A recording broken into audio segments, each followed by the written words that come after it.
여러분들과 함께 2025년 36회 시험 대비를 할 부동산학개론 강양구입니다. 강양구는 스마트한 개론을 강조합니다.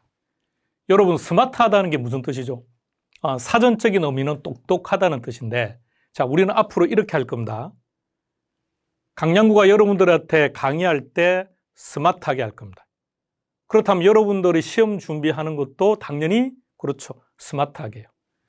시험 문제를 풀거나 정답을 찾는 것도 스마트하게. 그래야 여러분들이 원하는 점수를 여러분들이 원하는 시간 내에 해결할 수 있습니다. 그리고 앞으로 우리가 이제 같이 진행을 하다 보면 이렇게 하는 것이 스마트하다는 뜻이구나 라는 것을 인지할 겁니다. 오늘은 첫 시간이니까 OT를 잠시 설명을 해야 되는데, 이 시간에는 모든 과목들이 공인중개사 시험 제도 등등에 대해서 설명을 할 것이기 때문에 부동산학 개론은 그 부분은 생략을 하겠습니다. 그리고 부동산학 개론에 대해서만 여러분들에게 한번 정리를 해보겠습니다. 자, 여러분들은 지금 아무런 전제 조건과 선입관을 갖지 마시고요. 단지 이 단어만 딱 보세요. 부동산학 개론? 그러면 딱 뭐가 딱 떠오릅니까? 부동산학 개론이라는 제목을 딱 봤을 때 내 머릿속에 떠오르는 것. 자, 다양한 게 떠오를 수 있겠죠. 부동산, 아파트, 토지. 부동산을 에워싸고 있는 이런 제반 요건들을 다루는 과목이구나. 다양한 것들이 떠오를 수 있습니다. 자, 그런데 부동산학 개론이라는 말을 한마디로 표현을 해달라. 그럼 딱 한마디로 표현한다면 투자입니다. 투자. 자, 그럼 이렇게 한번 생각해 봅시다. 이제 대한민국은 주거용으로 만들어져 있는 우리 흔히 말하는 집, 주택요. 주거용으로 이용되는 주택 중에 아파트가 차지하는 비중이 65%를 넘어섰습니다. 엄청난 거죠. 엄청난 비율입니다. 자, 그렇다면 여러분들은 아파트에 투자할 건지 말 것인지를 결정할 때, 여러분, 이 투자라는 개념을, 이걸 정말 투자는 투자자들만 하는 거야, 돈 많은 사람들만 하는 거야, 이런 관점으로 접근하시면 안 됩니다. 내가 이 집을 산다, 그것도 투자죠. 가령 여러분은 어떠신가요? 여러분들은 아파트를 살 때 왜 세대수가 많은 걸 선호하십니까? 왜 여러분들은 아파트를 살 때 입지 조건이 좋은 것을 선호하십니까? 그죠? 우리는 특이하게 아파트를 살 때 이미 1년 후에 상황에 따라서 10년, 20년 후에 팔 가격을 이미 생각하고 있다는 거예요. 세대수가 적은 아파트보다는 세대수가 많은 아파트를 일반적으로 소비자들이 많이 선호하고, 그런 아파트 가격이 상대적으로 그래도 잘 되고 가격도 비싸니까, 그렇죠. 우리가 살 때부터 이미 팔 것에 대한 생각을 하고 있다는 얘기입니다. 그러면 나는 순수하게 이용을 목적으로 집을 산다고 하더라도 나는 이미 뭐죠? 투자자라는 뜻입니다. 그럼 투자를 할 때 여러분들은 무엇을 고려하십니까? 좋습니다. 입지입니다. 입지. 근데 우리가 입지라고 표현을 해버리면 이 입지라는 단어 속에는 너무도 많은 내용을 함축을 하고 있기 때문에 조금 더 구체적으로 한번 말씀해 보시겠습니까? 여러분들은 아파트를 살 때 뭘 고려하십니까? 좋습니다. 학군. 초품화 그러죠? 초등학교를 품은 아파트, 학군을 고려합니다. 또요, 시장과의 거리, 지하철과의 거리, 나의 직장과의 거리 등등등등. 자, 그런데 당연히 맞아요. 맞는데 다시 한번 질문을 드려볼게요. 학군 좋아요. 위치도 좋고요. 다 좋아요. 근데 가격이 비싸요. 내가 대출을 받았어도 사기가 곤란해요. 그러면 사시겠습니까? 자, 그러니까요. 그렇다면 결과적으로 우리가 투자를 할 거냐 안 할 거냐를 판단할 때 가장 중요한 것은 가격이라는 얘기입니다. 그러면 이 가격이라는 걸 한번 생각해 볼까요? 가격은 누가 결정합니까? 정부가요? 아니죠. 시장에서 누가요? 수요와 공급에 의해서 결정됩니다. 근데 재밌는 게 있습니다. 이 아파트의 상황, 즉 학군, 지하철과의 거리, 시장과의 거리 등등등이 좋다, 나쁘다를 떠나서 이 아파트를 사겠다는 수요자가 많으면 가격은 올라갑니다. 그렇죠? 그런 조건과 관계없이 이 지역의 수요자보다는 공급량이 오히려 더 많다면 가격은 떨어지는 거죠. 그럼 다시 생각해 보세요.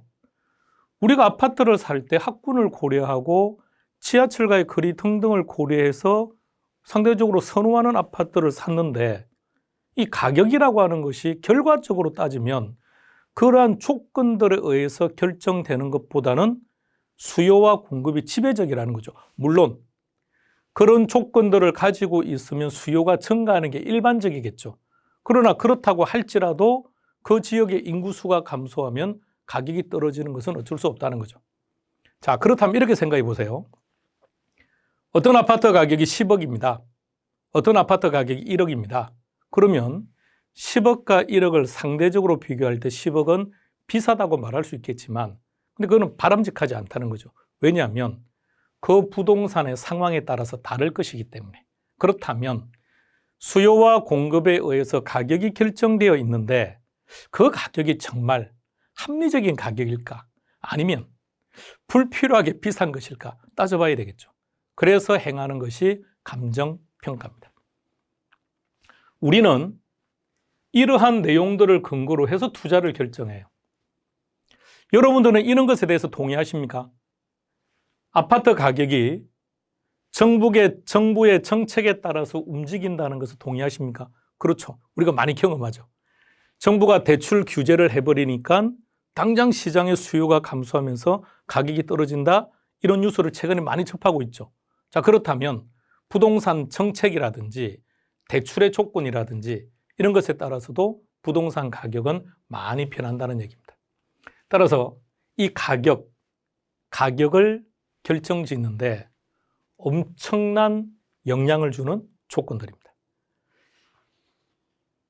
자, 역시 여러분들은 선입관을 갖지 마시고요. 이 아파트를 한번 보시겠습니까? 앞에는 강이 보인다, 그죠? 그리고 저 멀리 산도 보이고요. 어떤가요? 입지가 어떤가요? 입지가 좋아 보인다.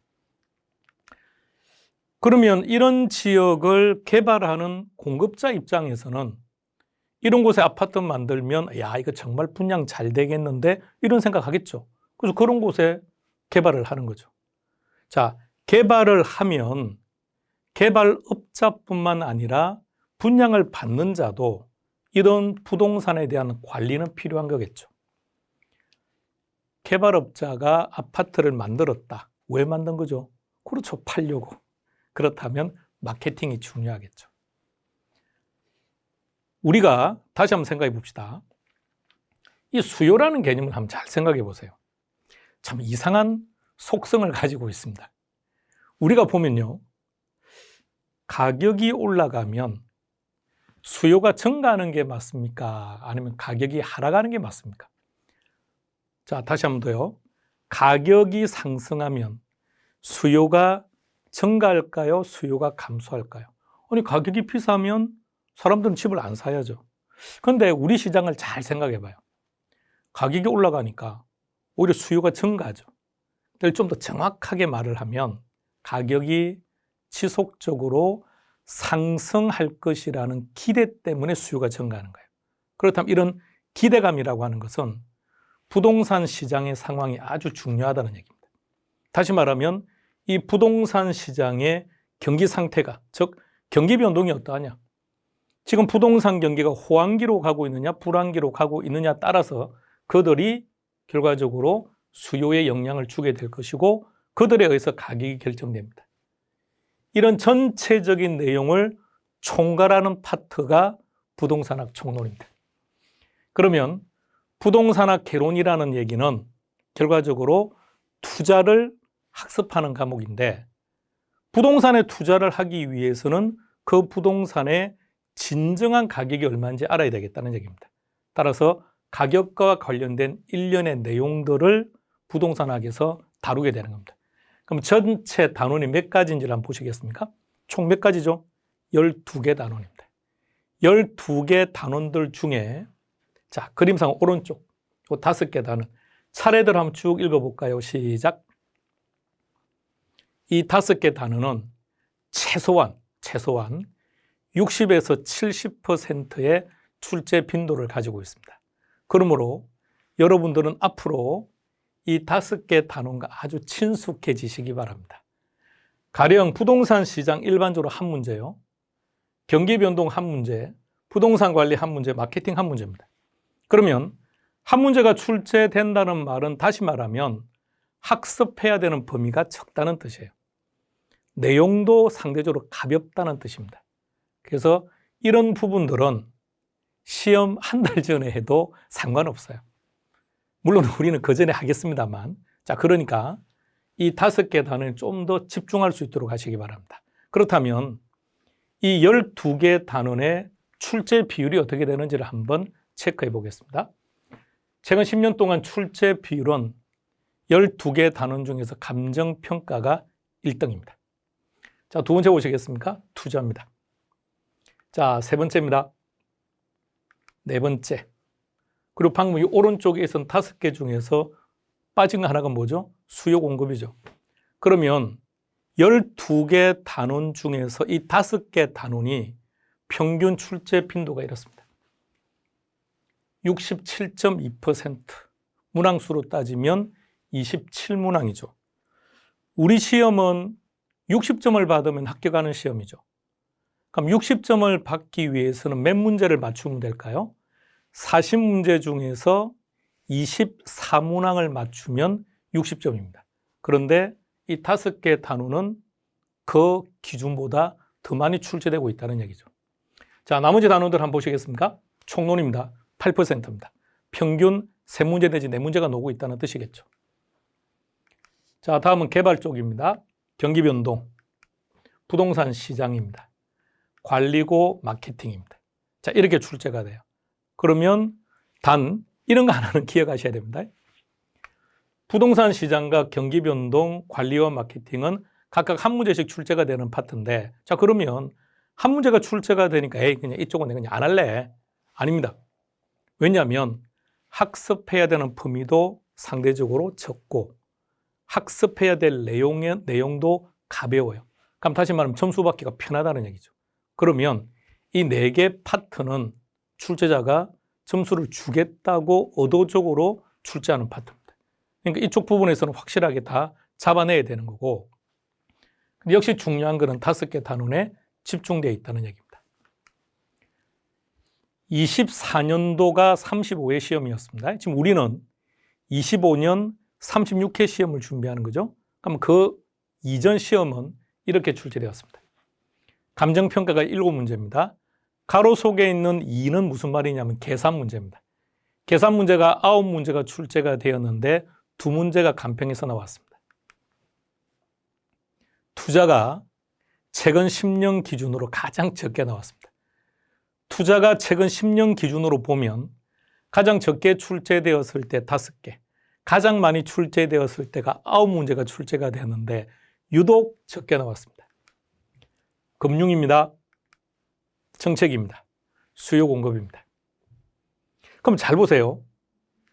수요 공급은 가장 많이 출제되면 5문제인데 24년도에는 5문제가 출제된 거죠.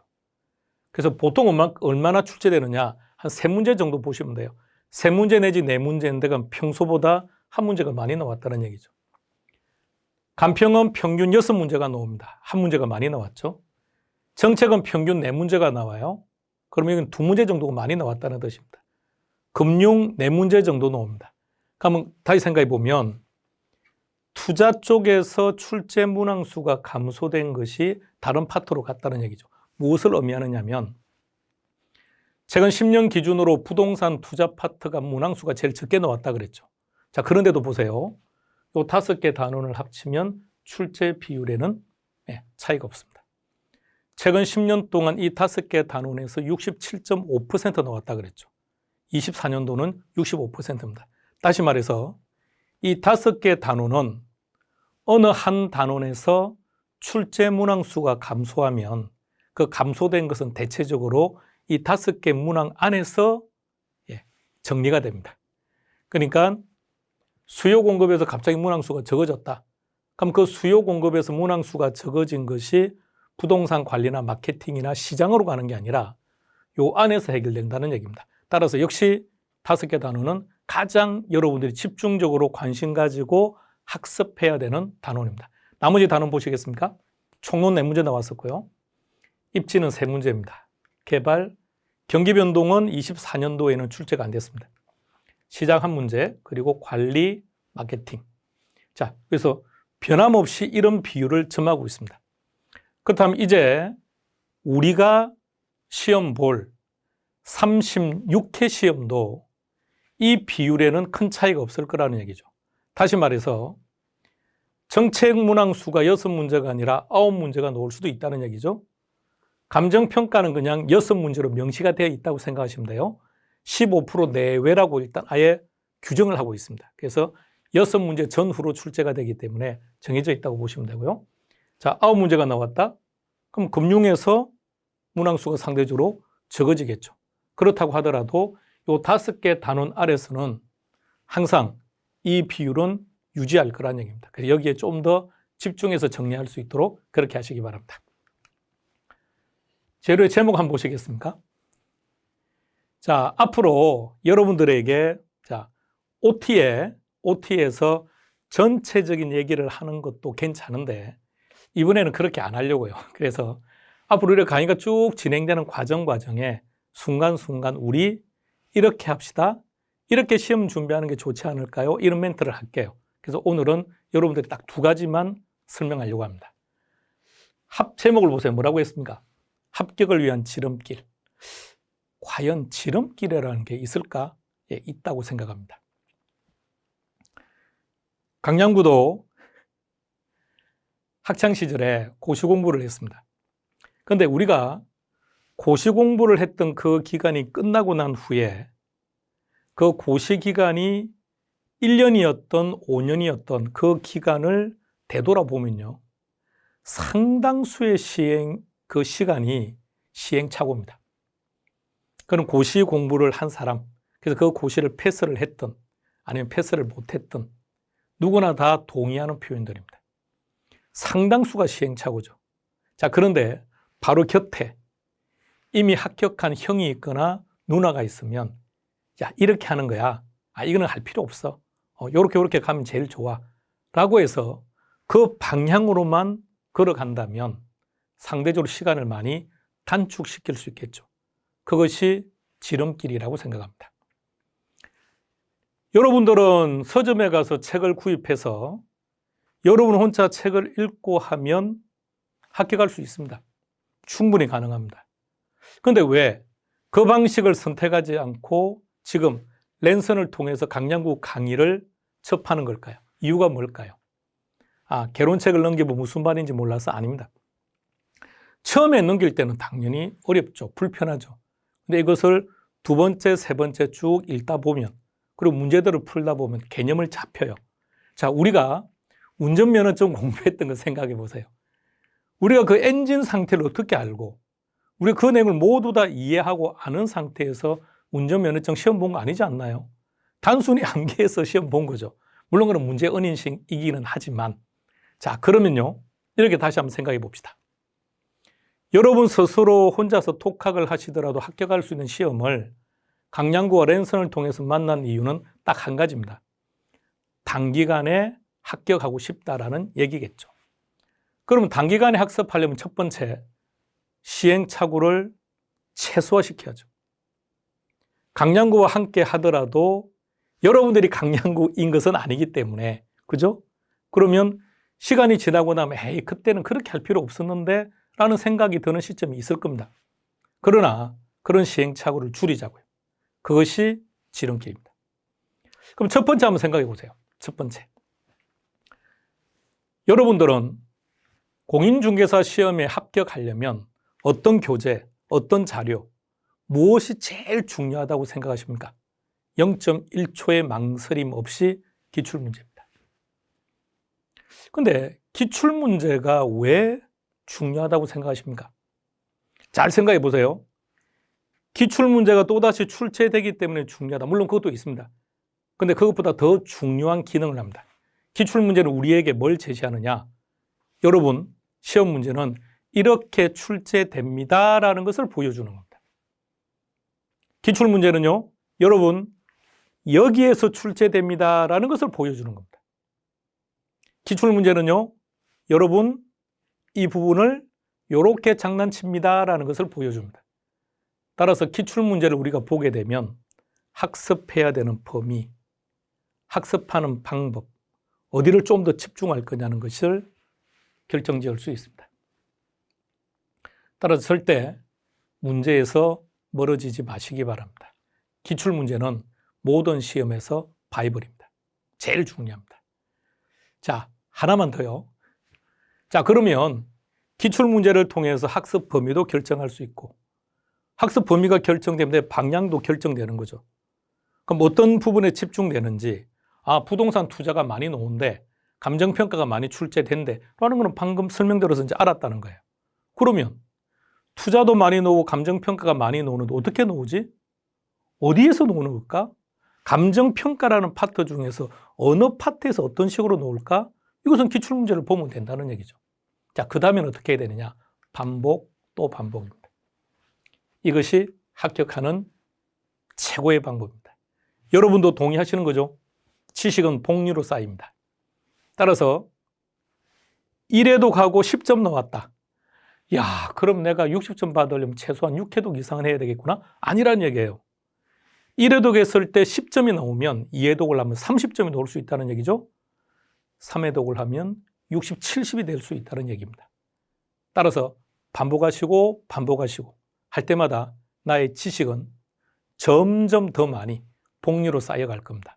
그래서 우리의 첫 만남, 여러분과 강량구의 첫 만남에서 여러분에게 강조하고 싶은 것은 딱 이 두 가지. 그리고 또 어떻게 하는 게 좋습니다라고 하는 방법들은 앞으로 우리가 강의를 진행하는 과정에 순간순간 머리 푸는 시점에 멘트를 하나씩 설명드리기로 하고 이 두 가지 시험 치는 그날까지 반드시 반복해 주시기 바랍니다.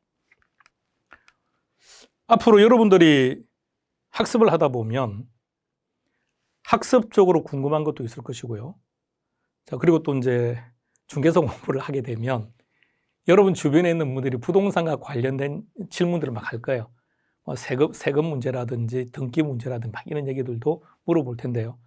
자, 그런 궁금한 사항이 있으면 네이버 밴드와 유튜브를 확인하시기 바랍니다.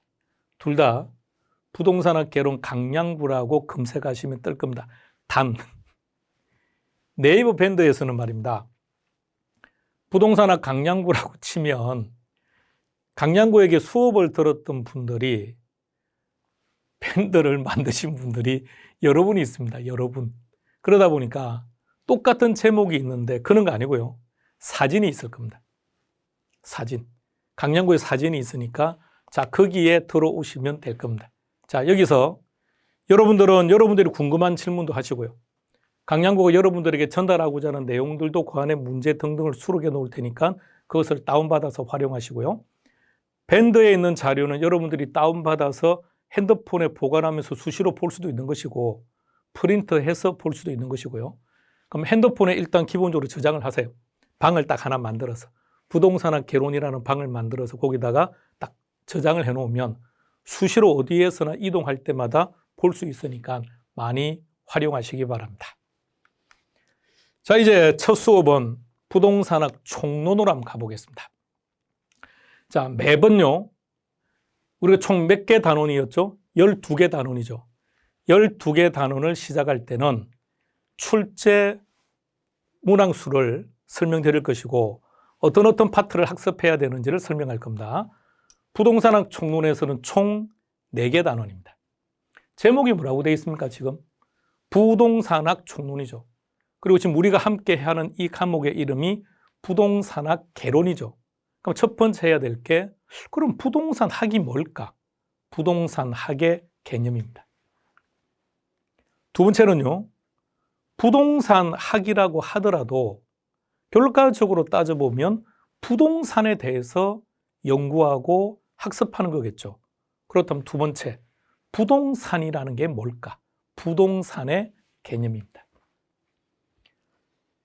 우리는 토지라고 부르죠. 토지 이렇게. 또는 땅. 일반 토지라는 말도 잘 안 쓰고 땅이라 그러죠. 근데 이 토지의 이름이 엄청 많아요. 토지의 이름이 엄청 많습니다. 그래서 세 번째는 부동산의 분류입니다. 그리고 이 부동산이 가지고 있는 특성이 아주 강해요. 잘 생각해 보세요. 우리가 여러분 중에서는 태어난 곳에서 지금까지 계속해서 살고 계신 분도 계시겠지만 내가 태어난 지역을 이주해서 다른 지역에서 사시는 분들도 계실 겁니다. 자, 그런 분들 한번 생각해 보세요. 내가 초등학교 다닐 무렵에 살았던 지역을 이사를 가서 다른 지역에서 오랫동안 생활하다가 어떠한 이유로 내가 아주 어릴 때 살던 지역을 가봤어요. 가보면 그때 있었던 시설, 그죠? 건물이라든지 도로라든지 이런 것들은 변할 수 있지만 그 위치는 어때요? 위치. 그 위치는 항상 그대로 있죠. 그걸 부동, 토지는 움직이지 않는다라는 얘기입니다. 그런 것들을 통칭해서 부동산의 특성이라고 표현합니다. 다시 보세요.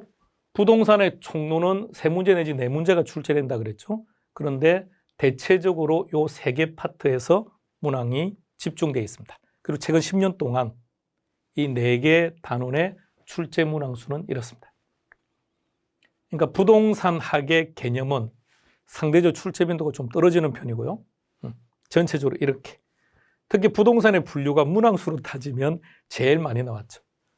그러면 올해 우리 시험을 기준으로 하면 부동산의 분류, 부동산의 특성은 변함없이 시험 문제, 반드시 시험 문제. 그런데 좋은 게 뭔지 아시겠습니까? 이 둘은요, 기출문제 범위 안 벗어납니다.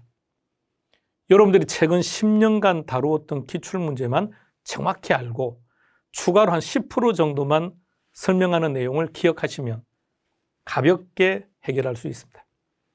다음 이 둘은요, 둘 중에 하나가 나오기도 하고 하나하나 다 출제되기도 하는데 문항수는 이렇습니다. 어찌되었든 둘 중에 한 문제는 출제가 됩니다. 그래서 3문제 내지 4문제가 출제되는 파트입니다.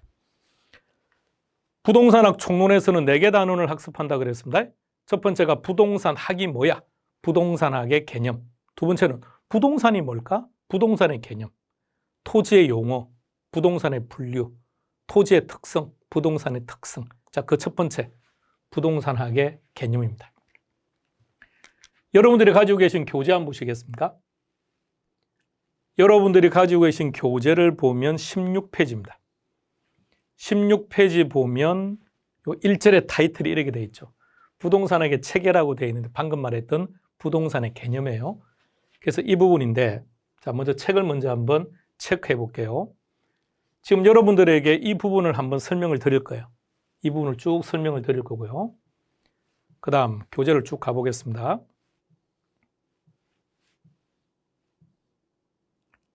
나머지 쭉 내려오는데 일단 이 부분을 먼저 우리가 정리를 하고 나서 교과서에서 필요 없는 부분들을 체크하겠습니다. 그러니까 여러분들이 가지고 계신 그 교재 안에는 시험과 무관한 것도 들어가 있고, 교과서가 원래 그래요. 교과서라는 게. 강량구가 쓴 교재도 마찬가지입니다. 강량구도 500페이지의 볼륨으로 책을 만들어서 또 다른 EBS가 아닌 또 다른 곳에서 강의를 하고 있는데 그 교재 안에도 필요 없는 것들이 있어요. 근데 이제 기본서다 보니까 어쩔 수 없이 시험과는 조금 동떨어진다고 하더라도 수록하는 경우도 있고요. 주로 뭐 제목 정도만 언급하는 겁니다. 자, 때로는 책에 없는 것도 당연히 시험에 출제되는 거니까 그런 것들은 추가로 설명드릴 겁니다. 자, 이제 편안하게 머리를 맑게 하시기 바랍니다. 자, 시작해 보겠습니다. 제목을 잘 보세요. 부동산 학이라고 했죠. 그러면 여러분, 부동산 학이 뭐냐고 물어보면 보통 대부분의 수험생분들 이렇게 말해요. 부동산 얘기를 떠올립니다. 그런데 부동산 학은요, 부동산 그 자체를 다루는 과목이 아닙니다. 부동산 활동, 부동산 활동을 그 대상으로 삼는 겁니다. 그럼 부동산 활동이라는 것은 뭘 말할까? 부동산과 활동 사이에 단어를 한번 추가시켜 보세요. 우리가 앞으로 할 게 중개업이죠. 그럼 부동산 중개 활동, 부동산 감정평가 활동, 부동산 개발 활동, 부동산 권리 분석 활동. 그러면 얼마든지 그 종류가 만들어지겠죠. 그러면 부동산 중개 활동을 하는 주체가 누굽니까? 그렇죠. 공인중개사죠. 공인중개사는 사람이죠. 따라서 부동산 활동의 주체는 인간이라는 말입니다. 그럼 그 인간이 무엇을 중개한다는 겁니까? 부동산을. 자, 감정평가 활동입니다. 부동산 감정평가 활동. 감정평가는 누가 하죠? 감정평가사라고 하는 인간이. 무엇을 평가하는 거죠? 부동산을. 그래서 부동산 활동이다 그러면 인간이 부동산을 대상으로 하는 관리적인 측면에서의 모든 행위다라고 정해요. 시험 문제는 그렇게 나오는데 알 필요 없어요. 딱 저 말만. 인간, 부동산 이렇게. 그런데 부동산 활동의 목적이 뭐냐? 부동산 활동을 능률화하는 겁니다. 부동산 활동을 능률화하는 겁니다. 자, 요 부분은 잠시 후에요. 말을 쭉 이어서 갈게요. 여러분 계속 우리 그러죠. 스토리텔링이라 그러죠. 스토리텔링으로 계속 하는 겁니다. 부동산 활동은 인간이 부동산을 대상으로 하는 관리적인 측면에서 모든 행위인데, 근데 이 부동산 활동을 어떻게 하면 좋을까? 부동산 활동을 능률화하자는 거죠. 그렇다면 어떻게 하는 게 능률적으로 한다는 걸까? 체유효 이용을 하자는 얘기예요. 자, 여러분, 체유효 이용의 정확한 개념은 정말 어려워요. 정말 불편해요. 경제적, 기술적, 그리고 법률적인 조건이 다 갖추어지면서도 최선의 이용만 그러는데 어려워요. 결론 몰라도 괜찮아요. 그냥 다른 거 생각하지 마시고 체유효 이용이라는 단어가 여러분들한테 주는 그 느낌만 그냥 느끼세요. 그리고 이걸 시험을 기준으로 한다면 딱 하나만 기억하면 돼요. 시험 지문에 능률성이 보인다. 그럼 무조건 체유효 이용을 찾으세요. 체유효 이용이 보인다. 그러면 뭐라고요? 능률성을 찾으면 됩니다. 이것이 스마트한 개론입니다. 여러분도 그렇게 하면 답을 쉽게 결정할 수 있다는 얘기입니다. 부동산 활동을 능률적으로 수행한다는 얘기는 체유효 이용을 한다는 말인데, 그렇다면 체유효 이용을 하기 위해서는 이론적인 측면이 갖추어져야 됩니다. 이것을 우리는 원리라고 말합니다. 그런데 이렇게 한번 생각해 보세요. 아주 논리적이고 체계적입니다. 그래서 일반 대중들에게 충분히 설명할 수 있고 납득시킬 수 있대요. 그런데 이게 현장에 나가서는 활용이 불가능해요. 다시 말해서 교과서에서는 아주 논리적인데 이게 시장에서는 아무런 실천할 수 없답니다. 그럼 필요 없겠죠. 따라서 시장에 직접 이용되어야 한다는 것을 기술이라고 합니다. 그래서 원리다 그래서 이론적인 측면을, 기술이다 그래서 실무적인 측면을 다루는 거죠. 그러면 앞서 우리가 부동산 활동에서 우리가 앞으로 담당할 게 중개 활동이었죠. 그럼 중개 활동이라는 것은 원리도 중요하다고요. 이론. 그러나 실무에서 이것이 적용도 되어야 된다는 얘기죠. 여러분들이 중개 사무실에 중개업을 하고 계시는데 고객이 찾아온 거예요. 그럼 여러분들 이 고객이 궁금해하는 것을 컨설팅 하죠. 자, 거기 생각해 보세요. 그 컨설팅의 내용을 생각해 보세요. 당연히 법률적인 것이란 법률적인 정확성을 가지고 접근해야죠. 자, 그런데 뭐가 문제냐? 공인중개사인 여러분들이 법에 어떻게 규정되어 있는지를 알고 있기 때문에 정확하게 설명해요. 근데 문제는 이것을 상대방이 이해하고 상대방을 설득시키는 데는 조금 부족하대요. 그러다 보니까 매매 계약서에 도장을 잘 안 찍는답니다. 그러면 의미 없는 거죠. 그러면 그 중개활동은 체유효 이용이 아니라는 뜻이겠죠. 따라서 나의 중개 행위는 이론적인 측면도 가지고 있어야 되겠지만 어떤 기술적인 부분도 가지고 있어야 된다. 이 둘을 합쳐서 뭐라고 하느냐? 부동산 활동의 양면성이라고 표현합니다. 자, 이런 것을 개척하는 종합응용과학이라고 말합니다. 종합응용과학. 자, 지금 여러분들이 보고 계신 게 부동산학의 정의거든요. 이 부동산학의 정의에서 제일 중요한 키워드 하나만 잡아라고 한다면 종합입니다. 이걸 다른 말로 표현하면 복합이라고 표현합니다. 복합. 그럼 복합이라는 건 무슨 말일까? 유형과 무형으로 보입니다. 무슨 말일까? 우리가 부동산을 바라보는 거예요. 자, 여러분들이 여러분 집 밖으로 나가서 여러분의 집을 바라보세요. 그럼 보이는 게 있죠. 그거는 유형적 측면입니다. 안 보이는 것도 있죠. 무형적 측면입니다. 보이는 게 뭐라고요? 유형. 근데 여러분 집 밖으로 나가서 여러분 집을 바라봤을 때 뭐가 보입니까? 건물이 보이죠, 집이. 그리고 이 집 주변에 어떤 시설이 있는지 보이죠. 그런데 그 집을 바라본다고 해서 가격이 눈에 보이는 건 아니죠. 그럼 가격은 시장을 분석하고 평가를 해야 가격을 아는 거지. 부동산을 딱 바라본다고 해서 야, 저거 10억짜리야, 저거 100억짜리야, 이게 보이는 건 아니죠. 무형. 유형이라는 말을 다시 말하면 기술 또는 물리적이라는 표현을 씁니다. 기술적이다, 물리적이다. 반면 눈에 안 보이는 무형에는 방금 가격을 얘기했죠. 그건 경제입니다, 경제. 또 하나 생각해 보세요.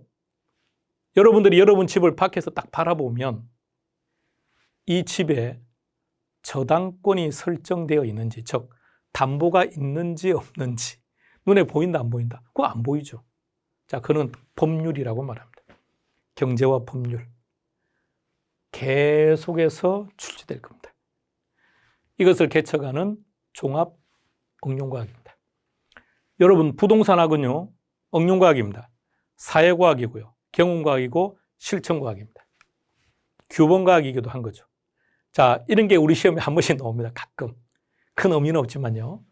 자, 그럼 여러분들은 어떤 생각이십니까? 여러분들은 부동산학의 학문적 성격을 기억하시겠습니까? 아니면 부동산학은 자연과학 아니다, 순수과학 아니다, 이걸 기억하시렵니까?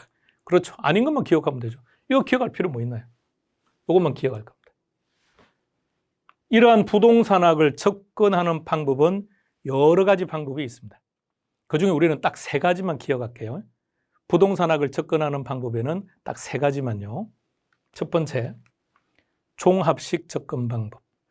종합식 접근 방법에서 말하는 종합하고 종합응용과학에서 말하는 종합은 똑같습니다. 그럼 종합식 접근 방법이 정답이라면 지문에는 대체로 어떤 표현들이 많이 보이느냐? 복합, 유형, 무형, 기술, 경제, 법률, 이런 것들이 많이 보입니다. 두 번째, 행태과학적 접근 방법에서 행태라는 말은 인간이라는 뜻입니다. 무슨 뜻이냐면 인간들의 행동, 그 인간들의 모습, 이런 것들을 자세히 보고 관찰해서 그래서 공통점을 모아서 학문화시킨 겁니다. 그래서 행태과학적이다 그러면 키워드는 인간. 자, 세 번째 거 보세요. 의사결정. 자, 의사결정. 우리는 매 순간순간 의사결정이죠. 여러분들도 지금 의사결정을 하신 결과예요. 첫 번째, 공인중개사 시험 준비를 한번 해볼까 말까. 야, 어렵다는데 하지 말까? 에이, 그래도 뭐 내 정도는 충분히 가능할 거야. 할까? 했죠. 고민하다가 중개사 시험 준비를 하기로 결정한 거죠. 그럼 하기로 결정했는데 EBS에서 학습을 한번 해볼까? 아니면 다른 곳에서 학습을 해볼까? 매 순간순간 우리는 의사결정 단계를 경험하게 됩니다. 그래서 키는요, 이용 극대화입니다. 자, 다시 한번 잘 보세요. 부동산학 총론에서는 4개 단원이라 그랬죠. 첫 번째가 부동산학의 개념이죠. 출제 빈도가 많이 떨어졌죠. 그리고 지금 이 강의는 아마도 시험 치는 날까지 안 할 겁니다. 그러니까 지금 이론 과정에서 여러분들에게 전체를 다 설명한 후에 앞으로는 설명 안 할 겁니다.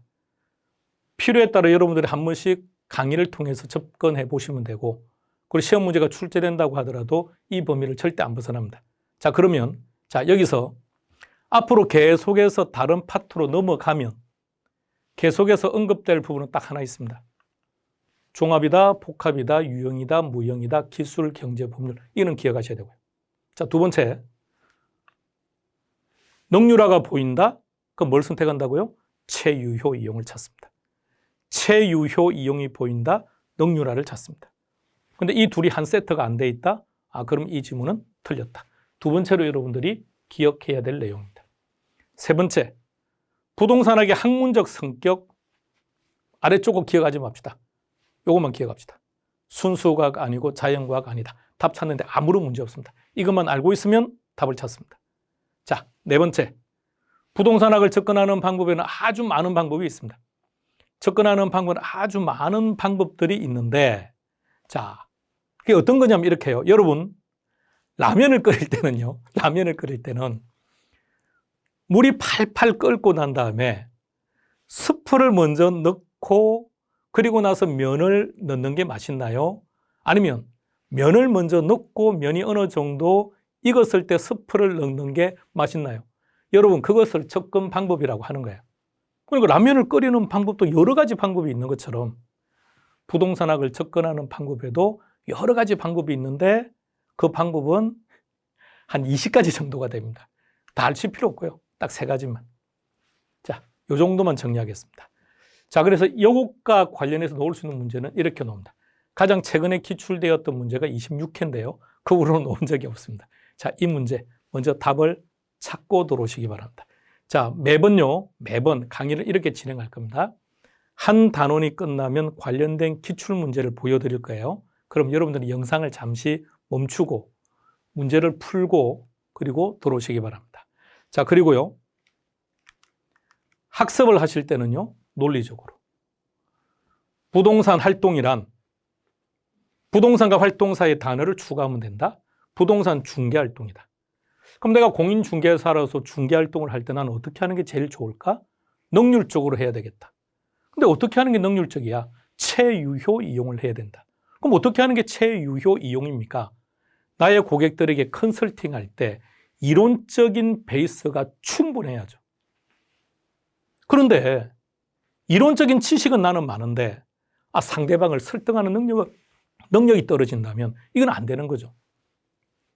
자, 이렇게 논리적으로 학습해야 돼요. 그러나 시험 문제를 풀 때는 아닙니다. 보세요. 동그라미 1번. 우리는 뭐만 생각하면 됩니까? 순수과학 아니고 자연과학 아니다. 근데 동그라미 1번은 둘 중에서 응용과학에 속한다 그랬으니까 맞는 거죠. 2번 갑니다. 부동산학의 연구 대상에는 활동과 현상이 있다는 건데 딱 시험에 한 번 나왔습니다. 크게 의미는 두지 마시고 이 표현 잘 보세요. 자, 이 표현을 앞에 보면 다시 이렇게 되어 있습니다. 부동산학의 연구 대상에는 부동산 활동과 부동산 현상이 있다는 건데 크게 신경 쓰지 마시기 바랍니다. 동그라미 3번으로 갑니다. 여러 가지 접근 방법 중에서 종합식 접근 방법이랍니다. 만일 옳은 지문이라면 복합, 유형, 무형, 기술, 경제, 법률 중에서 무언가가 보일 겁니다. 찾아보시겠습니까? 기술, 경제, 법률도 보이고요. 복합 개념도 보이고 종합이라는 말도 보이고 정확하네요. 동그라미 4번 종합. 동그라미 5번 갑니다. 안전성의 원칙이 무슨 말인지는 모르겠는데 최유효 이용이 나옵니다. 그러면 최유효 이용이 나왔다면 무슨 원칙이었습니까? 그렇죠. 능률성의 원칙입니다. 정답은 5번입니다. 답은 이렇게 찾는 겁니다. 여러분 다시 한번 볼게요. 능률성의 원칙이 무슨 뜻이죠? 능률성. 우리 즐겨 쓰는 거 아닌가요? 능률성. 인풋 대비 아웃풋이 많은 것. 자, 그래서 능률성이라는 말을 정확하게 알고 있다고 해서 답을 찾느냐? 전혀 관계없어요. 그러니까 철저하게 시험에 적합하게 스마트하게 전달할 테니까 스마트하게 학습하시기 바랍니다. 자, 또 하나 보시겠습니까? 표준산업 분류는 오늘 정리를 한 후에 문제풀이할 때 또 정리할 거고요. 마무리할 때 또 한 번 정리할 겁니다. 따라서 부동산학의 개념에서 만일 올해 우리 시험에 출제가 된다면 그렇다면 표준산업 분류입니다. 그림 한번 보세요. 자, 대분류도 부동산업이고요. 중분류도 부동산업입니다. 소분류, 세분류, 세세분류로 가는데 소분류로 들어가면 이걸 다시 두 개로 나눕니다.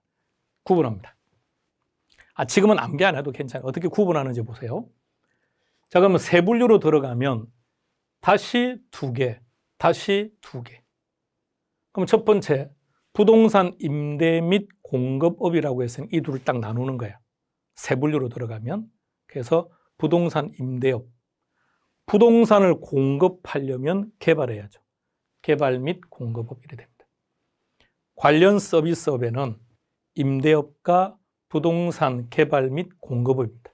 자, 세세로 들어가 볼게요. 어디를 했는지 잘 보세요. 주거, 비주거, 기타입니다. 그 다음도 마찬가지입니다. 근데 세 번째 부동산 임대업에는 기타가 없습니다. 포인트만 딱 잡아요. 기타가 없습니다. 자, 그리고 부동산 개발 및 공급업은 네 가지가 있는데요. 하나씩 보세요. 우리가 앞으로 해야 될 직업이 여기에 속하는 거죠. 그러니까 우리가 이제 중개업을 하게 되면 우리 직업군은 부동산업에 속해요. 그러니까 부동산업 중에서도 어디에 속한다는 겁니까? 관련 서비스업이에요. 관련 서비스업 중에서도 부동산 개발 및 공급업입니다. 그 중에서도 부동산 중개 및 대리업이라는 업종에 속한다는 얘기죠. 투자 및 자문업, 감정평가업, 분양 대행업 이렇게 구분한다. 그러니까 지금은 암기할 필요가 없어요. 이렇게 나눈다는 것. 그러니까 시험 문제가 나온다면 단순한 게 이런 거죠. 몽땅 묶어놓고 표준산업 분류에서 부동산업에 속하지 않는 것 찾아라. 이런 식. 아니면 두 번째, 소분류에 해당되지 않는 것, 세분류에 해당되지 않는 것 이렇게 놓을 수 있다는 얘기입니다. 자, 문제 하나만 보세요. 확인해 보세요. 이런 문제 같은 경우는 전체를 다 물은 거죠. 부동산업에 해당되지 않는 것 찾아라 그랬으니까 첫 번째 1번 주거용.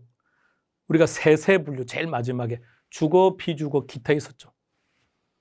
동그라미 2번 부동산 투자 및 급주거 못 본 것 같죠. 이게 답입니다. 중개 대리업 있었죠. 비주거용 그리고 부동산 임대업. 이렇게 해서 앞으로 계속해서 진행하겠습니다. 이번 과정에 이번 우리가 이론 정리에서는 전체에 대한 설명을 다 할 거예요. 전체에 대한 설명을. 그래서 여러분들이 어떤 내용을 탁 들으면 때로는 어떤 부분은 가볍게 와닿는 것도 있는데 이게 무슨 뜻이지 불편하다고 느끼는 부분들이 계속 생길 겁니다. 자, 그런 부분들을 어떻게 하느냐? 반복. 그러니까 최소한 어느 특정한 파트가 3회 독을 넘어간 후에 그때 어렵다 쉽다는 그때 가서 평가합시다. 여러분 이런 경험 계십니까? 여러분들은 초등 때 또는 유치원 시절에 구구단 암기할 때 어땠나요? 바로 하루 만에 일주일 만에 암기하고 다 끝났나요?